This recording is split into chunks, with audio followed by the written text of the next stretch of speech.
Board of Aldermen is the governing body of the city of New Bern. Cities are created by state statute.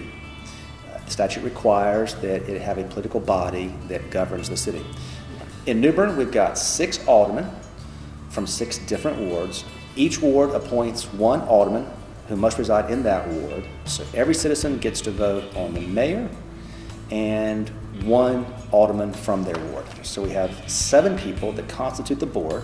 In New Bern, they serve a term of 4 years. In some cities, it's 2. 2 and 4 is common. I wouldn't say New Bern is unique in that we have 4-year terms. A little unique in that our terms are not staggered. During an election year, all 7 members, 6 including the mayor, are elected, and they serve for a term of 4 years, rather than having a staggered term where you might have 3 or 4 serve or be elected in one cycle, and then the remaining 3 or 4 elected 2 years later, so that at no time do you have the opportunity for a complete board turnover. The board sets the policies, goals, and objectives for the city, much like a board of directors for a company. A lot of folks have it in their mind, and logically so, that the board runs the city. And that's true in a very broad sense. The board approves the budget, for example. It's a very big, important issue. So they're the only ones that have the authority to set and establish and approve the final budget. But that's simply setting the broad course for the city. Day-to-day operations are vested in the city manager. In fact, ironically, the board, in most cases, cannot get involved in the day-to-day operations of the city, which is a bit counterintuitive. The department heads and the employees work for the city manager. Employees do not work for the Board of Aldermen. So at the end of the day, the board hires a city manager, has its retreat in the spring, sets the vision for the city manager, and then monitors that on a monthly basis. Exceptions to that, of course, are the acquisition of property. Some of the major things that you see on the agenda, only the board can do. The city manager can't buy or sell city property unilaterally. City manager can't enter into significant contracts unilaterally.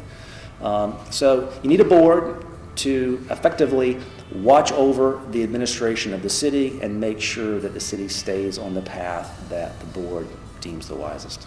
If someone is interested in being a Board of Aldermen member, what would be the steps that they would have to go through in order to? Sure. First is to have an interest, of course. But the truth is, you can simply file to run for office, run a campaign, and try to win the position. It's simply a matter of acquiring votes. And we've had many aldermen who have served through that model. Just see it as something they want to do, they go register, and they win an election. Other times you'll have local officials come up kind of through the ranks. They will serve on a different city board, maybe a planning board, a board of adjustment, learn the ropes, get a sense for it, test their interest in it, and then when they come, they have a little more background.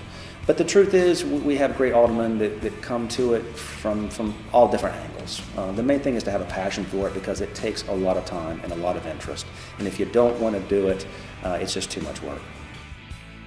To serve as a public official in any city in North Carolina, you must be eligible to vote in the city in which you want to serve. So if you are a registered voter and are legally able to vote in that city, you can run for office. Our board has always met 7 o'clock on the 2nd and 4th Tuesdays, with the 3rd being the work session, here at City Hall. But they can change that, of course. And sometimes we have special meetings. Sometimes the board will choose to meet at a different location. But at the beginning of the year, they set the agenda for the entire year in the schedule. And then you might see sometimes a motion to either move the meeting or call a special meeting to add one to it. People have a sense that in their neighborhood, on their street, they don't have an opportunity or don't have a say. And in New Bern, that's just not the case. Go to the City of New Bern website. You will find your alderman, you'll find the mayor. Reach out to them. If you have a question or a problem, call them, send them an email. You will be shocked at how accessible your public officials are. You'll be shocked at how accessible your city manager is. So if you have a question or a problem, you don't know what your trash day is, you don't know what the leash law is, pick up the phone, drop an email to your alderman. You'll get a quick response, and you'll be surprised at how efficient in that sense our local government can be.